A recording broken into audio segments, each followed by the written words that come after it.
Аз съм много за женската любов между жени. Ти сега като й пращаш целувки, тя си го влезе и си свири на китарката. Мъже! Яко е, това е само любов, това е само позитивно, няма нищо негативно в това. Явно имаш някакъв фетиш. Не, нямам. Имаш някакъв проблем. Не, нещо, някакви истории с мъже. Аз имам истории с педераси. Да, работил съм с много педераси покрай баровете, в които съм. Какво работиш? Сега ли в момента? В момента съм чистач. Тогава бях бар. В гей бар ли? Не, в нормален ресторант, даже с детски парк. Даже няма нищо свързано с педерасите, обаче такива ми се падаха като колеги. Разбира се, не става дума за шамари и за тупаници, предполагам. Има различен тип хора. На мен лично ми е действал много положително агресия. Реално баща ми, когато е бил агресивен към мене и ми е казвал, ей, бъди това, на мен ми е действал положително. Има различен тип хора. Явно жените, между другото, жените не действа по това начин. Да, това е да си строг, това не е агресия. агресия. Това е строго с агресия. Това е агресия. Мисля, той те е бил с пръчката, докато ти го е казвал. Не ме е бил, просто е бил агресивен, категоричен и казвал това така трябва да бъде. Както Лионката казва. С агресия. Както Лионката казва. Тоест е бил с пръчката, докато го е казвал. Значи това е не, агресивно се проявявал вербално. Много мнения на много успешни хора, те са казвали, баща ми люсна един шамар и ми каза, това трябва да направиш.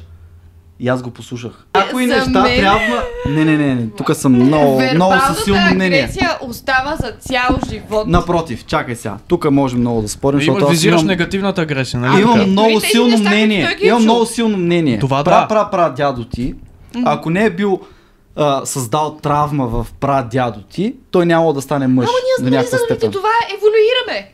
Защо трябва да ги еволюираме. Обаче го е имало и е факт.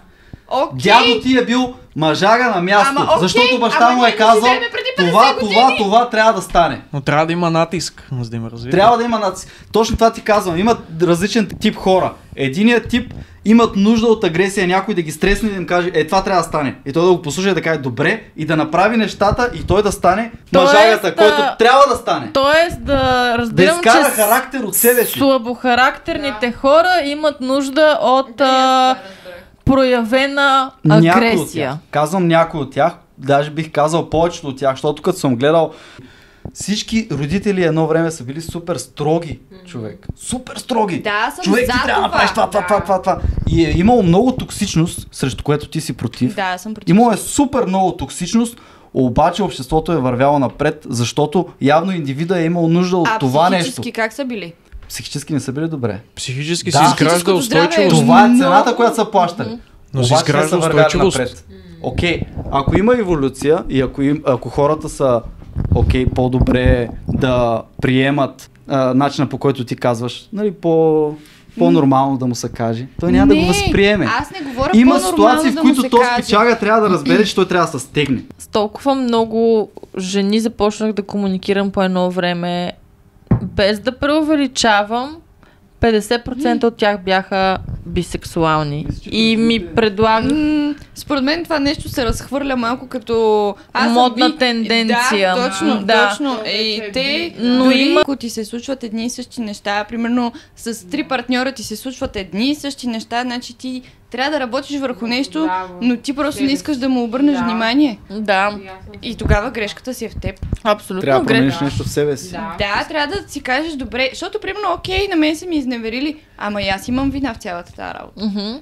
Да. Винаги. Само, и ти трябва да си преработиш твоите си неща, да решиш, нали, какво ще правиш, ще го промениш ли, няма ли да го промениш, къде ти е била грешката. Просто тези хора чакат ти да се привържеш, да се влюбиш до такава степен, че след това да го оправдаваш, да казваш, ама той за последно. То така жените влизат във връзки, в които ги бият. Да. Примерно, нали, притеснителност, така и така. И аз ще се ядосам, че си много притеснителна. И знам, че това, че ти се ядосам...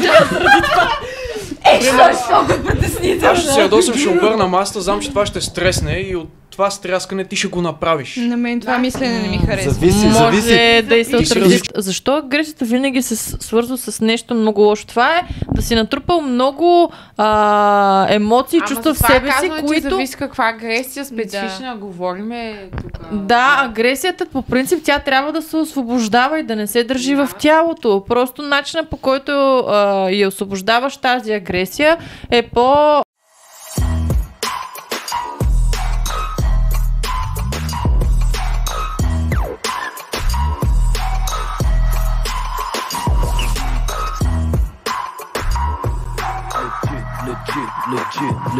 legit.